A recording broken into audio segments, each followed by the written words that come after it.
So the background for the Bhagavad Gita is that Bhagavad Gita originally appears as an episode in the Mahabharata. Mahabharata is described as the history of Greater India. Formerly, the whole earth was ruled by the king whose capital was Hastinapura. So Mahabharata describes the events leading to this discourse of Bhagavad Gita being spoken by Krishna to Arjuna. It describes how Dhritarashtra and Pandu were brothers born in the Kuru dynasty, descending from one king, famous king Bharata, a former ruler of the entire earth. And Dhritarashtra, the elder brother, was blind by birth, so he could not ascend the throne. And the younger brother Pandu became the emperor of the world. But Pandu died at a very early age, leaving behind 5 sons who were minors at the time of Pandu's death. So Dhritarashtra became the caretaker king till Yudhishthira, the eldest son of Pandu, came of age. Now both the sons of Dhritarashtra, the Kauravas, and the sons of Pandu, the Pandavas, they grew up in the same royal household, and both were trained in the military science by Dronacharya. And they were especially counseled also by their grandfather Bhishma. Now the sons of Dhritarashtra, especially Duryodhana, he developed hatred and enviousness towards the Pandavas, because he knew that when the Pandavas grow up, they are going to occupy the throne.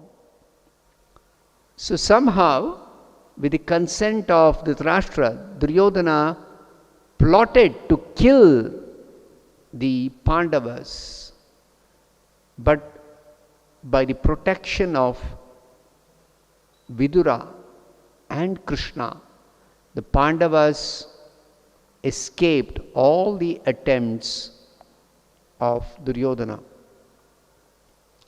Now, Krishna, we have to specifically understand, is not just another historical personality like a king.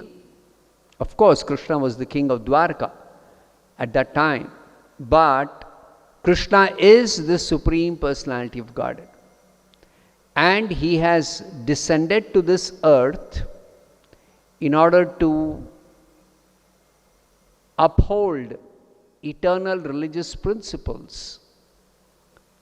And he wanted to reduce the burden of the earth, which was overburdened by kings who were posing as Kshatriyas, but they were actually demons. So it is Krishna who arranged this battle of Kurukshetra in order to reduce the burden of the earth. So in the course of events that led to the Bhagavad Gita, it is described in the Mahabharata that when Duryodhana was unsuccessful in killing the Pandavas, he challenged the Pandavas to a gambling match. And in that gambling match where there was cheating, Duryodhana, along with his brothers, defeated the Pandavas, sent them away to the forest, and began to rule the kingdom.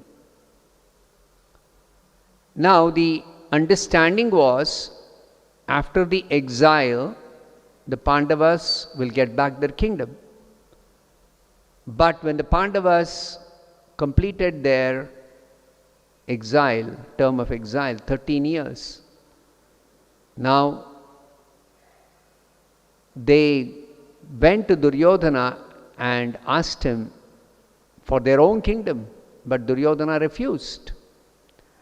So, Pandavas, duty bound to actually maintain themselves by ruling, by public administration as Kshatriyas. They requested Duryodhana, just give us 5 villages for 5 brothers. But Duryodhana arrogantly replied that he will not spare any land, not even a small bit of land he will spare to the Pandavas. So Pandavas were forced to fight in this battle against the Kauravas because they were challenged that way by Duryodhana. Now still Yudhishthira thought, instead of fighting, he requested Krishna to play the role of the messenger on behalf of the Pandavas. And Krishna personally went to Duryodhana and tried to negotiate for peace. But Duryodhana refused, even Krishna. Then war became inevitable and the whole world was divided into 2 parties. Those who would fight on the side of the Pandavas and those who would fight on the side of the Kauravas. Most importantly, it was to be decided whose side would Krishna's army fight. Because Krishna had a very powerful army who were not at all defeated in any battle. Since Krishna himself is the Supreme Lord, he decided that he is not going to actually fight himself. He is going to be on one side and his army is going to be on the other side. So he wanted to offer this choice between himself and his army to both the Kauravas and Pandavas.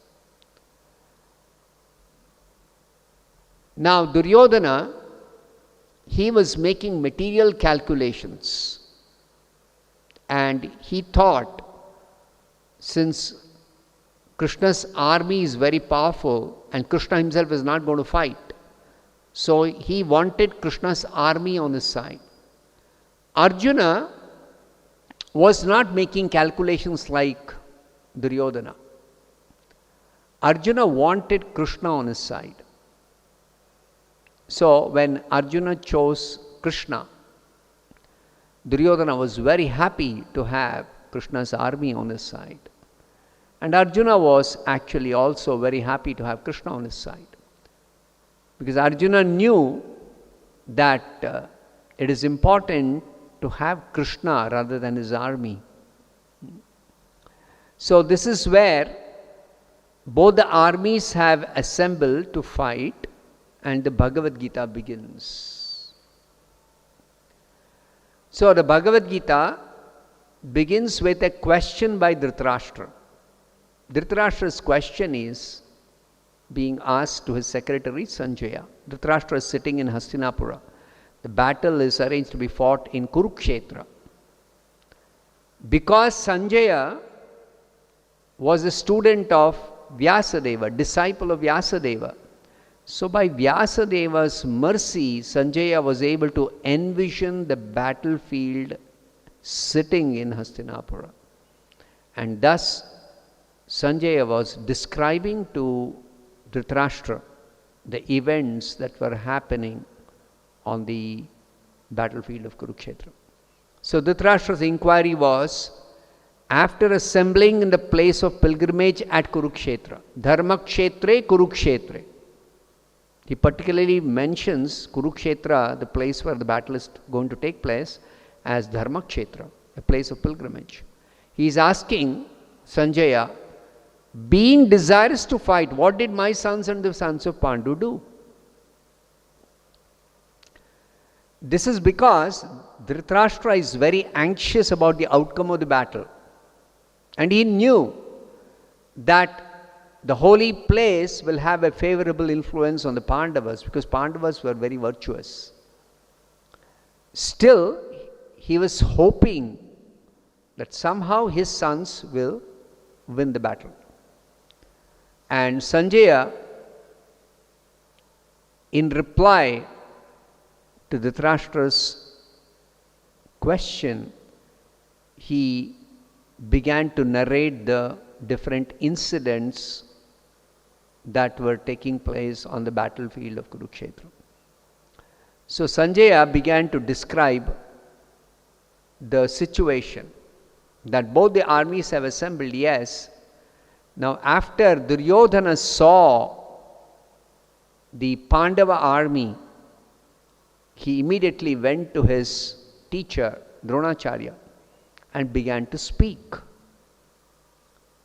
Now why did Duryodhana immediately go to his teacher after seeing the Pandava army? It is described that Duryodhana became very fearful upon seeing the Pandava army.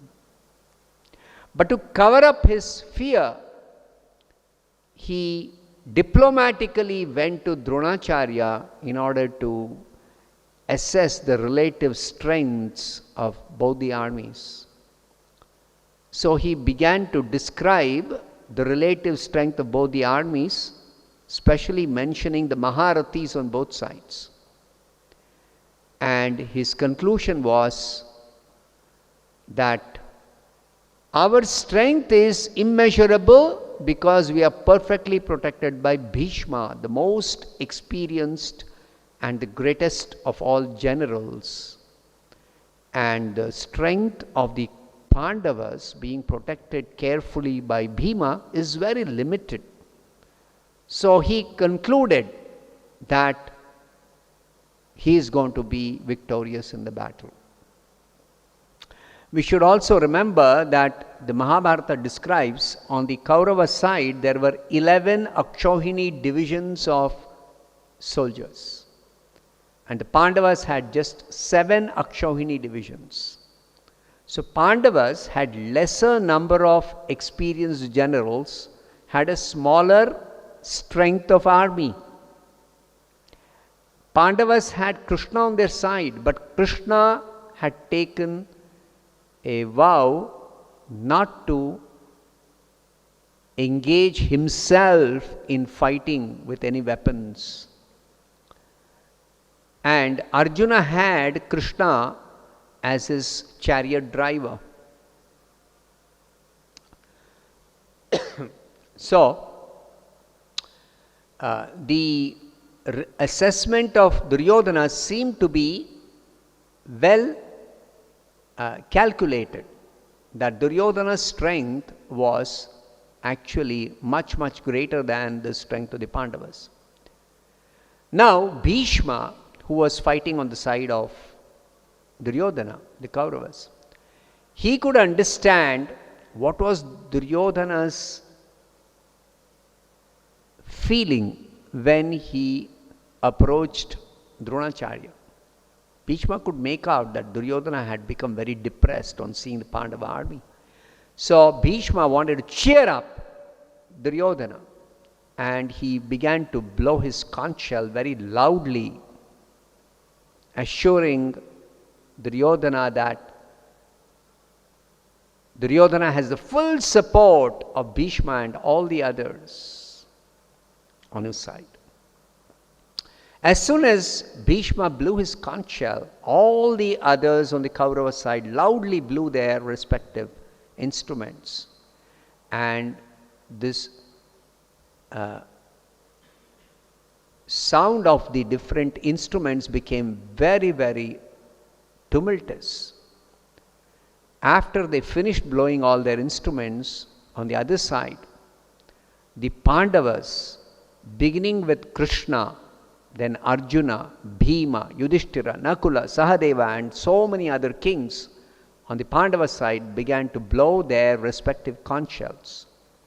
Now on the Pandava side, they were all blowing separately. On the Kaurava side, they all blew at a time. On the Pandava side, one after another, one after another, one after another. After the Pandavas finished blowing their conch shells, it is described specifically that this blowing of the conch shells by the Pandavas shattered the hearts of the Kauravas. So there is a very important lesson for us. What is that? That one who takes shelter of the Supreme Lord Krishna has nothing to fear even in the midst of the greatest calamity.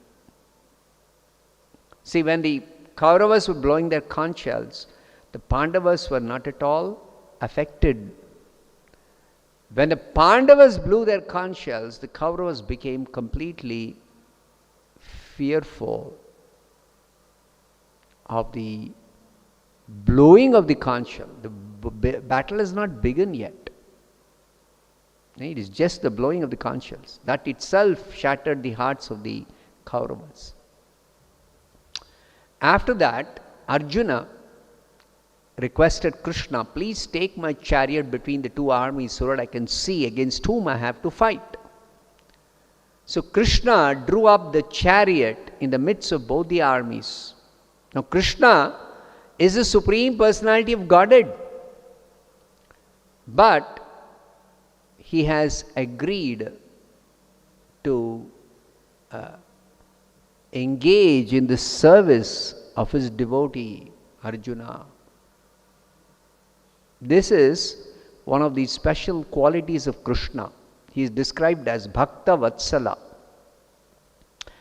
That means he is very, very affectionate to his devotees. But we should always remember that Krishna, as the Supreme Lord, even though he accepts a subordinate position to anybody, to his devotee even, his position is unchanged. He remains the Supreme Personality of Godhead under all circumstances. So in that way, Krishna's position is unchanged. But still, out of affection for his devotee, he is engaging in his devotee's service.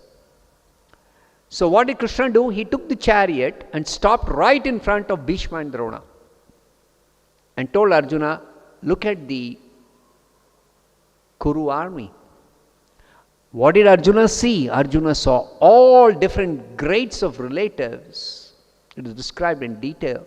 He saw 10 different grades of relatives. He saw fathers, grandfathers, teachers, maternal uncles, brothers, sons, grandsons, friends, father-in-law, well-wishers. So many grades of relatives on both the sides. Seeing them, he became overwhelmed with compassion and he began to speak to Krishna.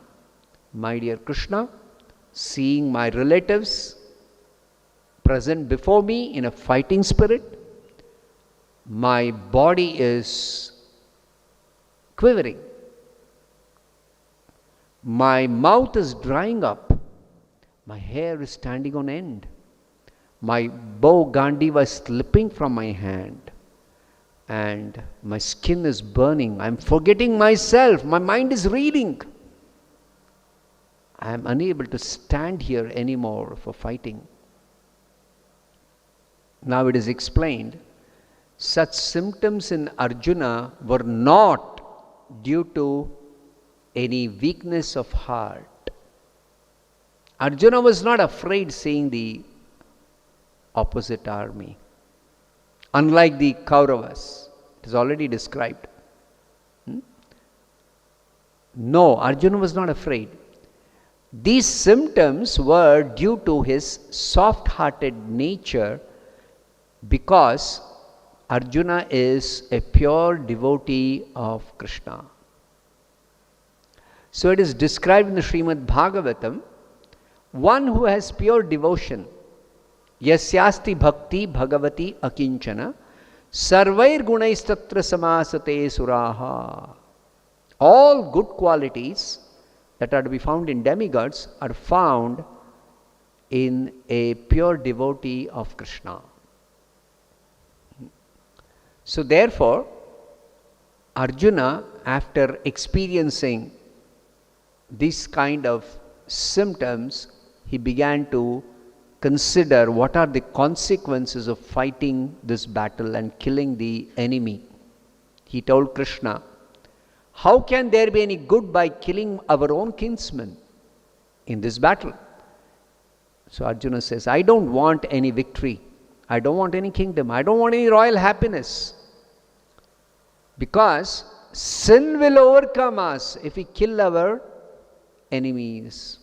Because these people, overtaken by greed, they are not seeing what's the consequence.